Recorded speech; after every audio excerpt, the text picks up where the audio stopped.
Hey everyone, thanks so much for joining me on the podcast here today. I'm your host, Jared Taylor. Joining me today, we have a very special guest, serial entrepreneur, Scott Nelson. I told him I'm going to call him serial entrepreneur because he's involved with all these cool companies and accelerators. And, without further ado, Scott, great to have you here.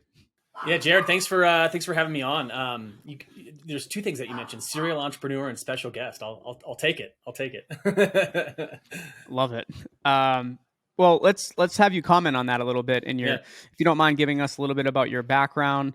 The serial entrepreneur piece will make sense to the audience once they hear what, some of the things you're working on. Yeah, sure. So I'll cut to the chase and try to be brief. So spent most of my professional career in traditional MedTech.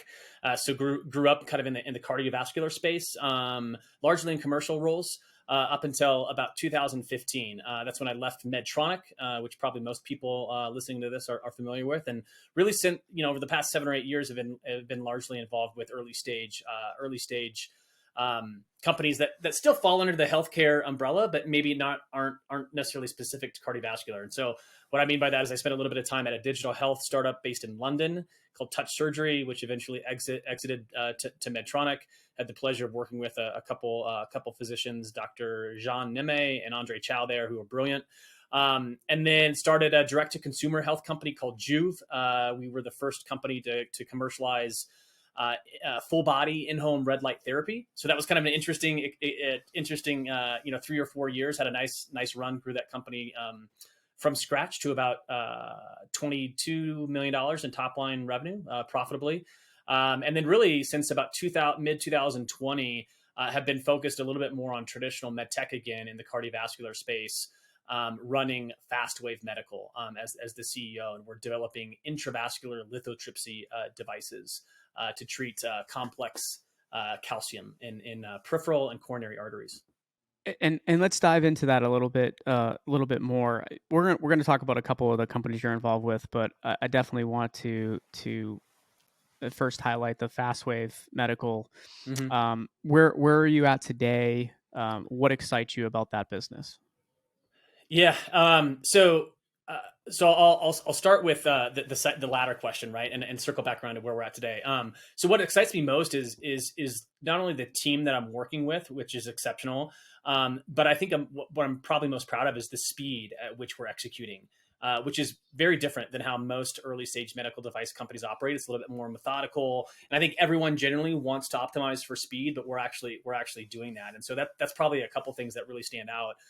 To me, and circling back around to kind of the origin stories of FastWave, we started focusing on it as a group that I'm a part of, which is Big Sky Biomedical, which is a MedTech accelerator that largely focuses on interventional device projects.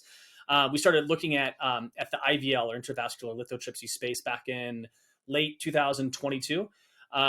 Based on a couple of different reasons why, but decided to pursue it with more rigor, spun it out as a standalone entity in early 21, February of 2021, and successfully closed on a Series A within about 6 months of that. So kind of that July, August timeframe. So mid 2021.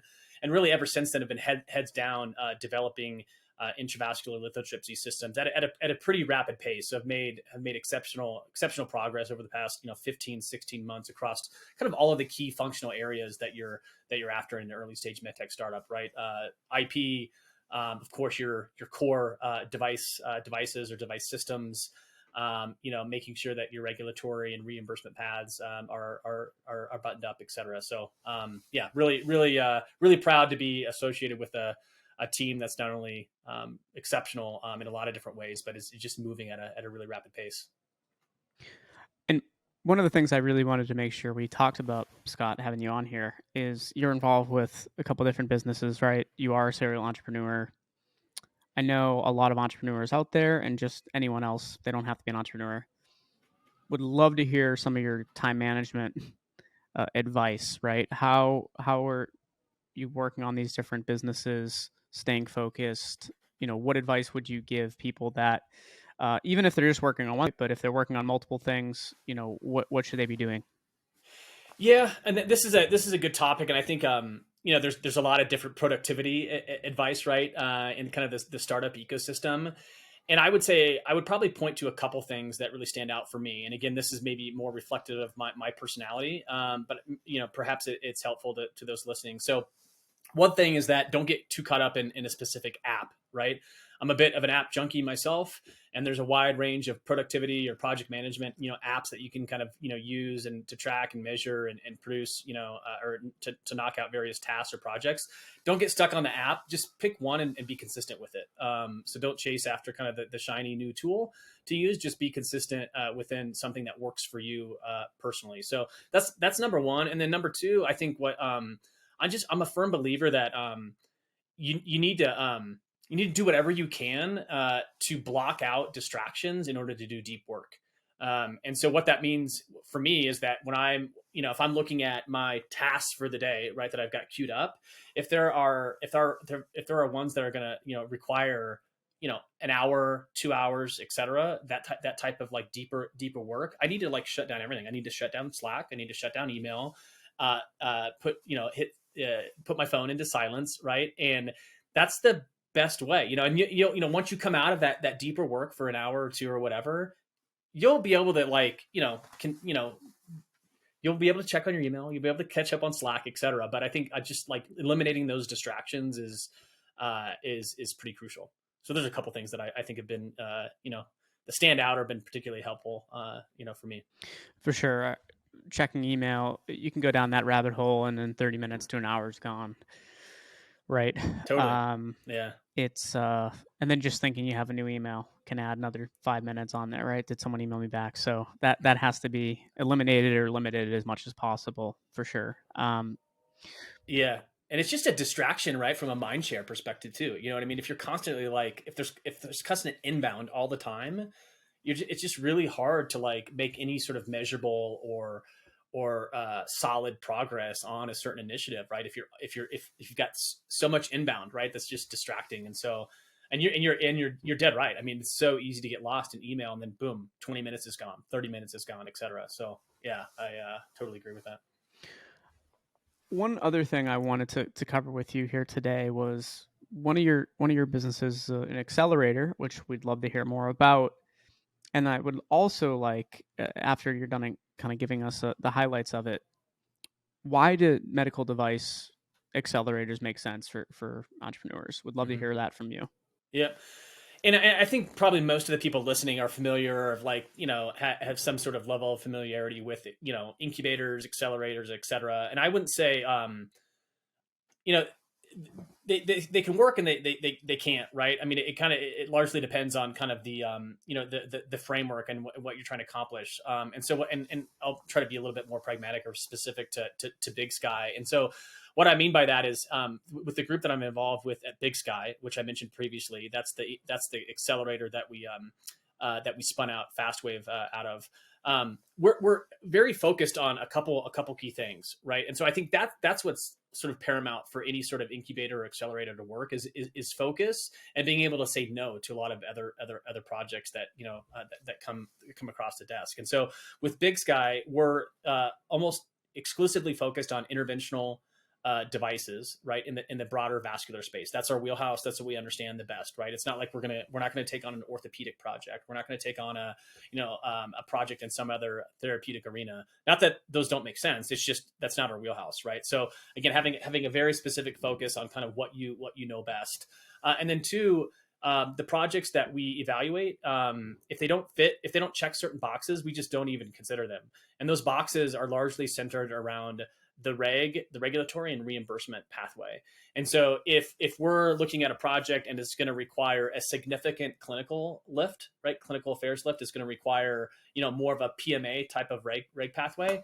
We typically won't get involved, right? Because what that means is typically multiple rounds of capital that need to be raised over an extended period of time, 7 to 10 years, usually. And that's a solid pathway, but it's not the one that that we're focused on. And so we typically like to take on projects that have a lot more shorter duration, right? So instead of like 7 to 10 years, it's more like maybe 3 to 5, potentially even shorter, right? And what that means is that the regulatory path is much more clear and much more straightforward. And there's the reimbursement roadmap is also very clear.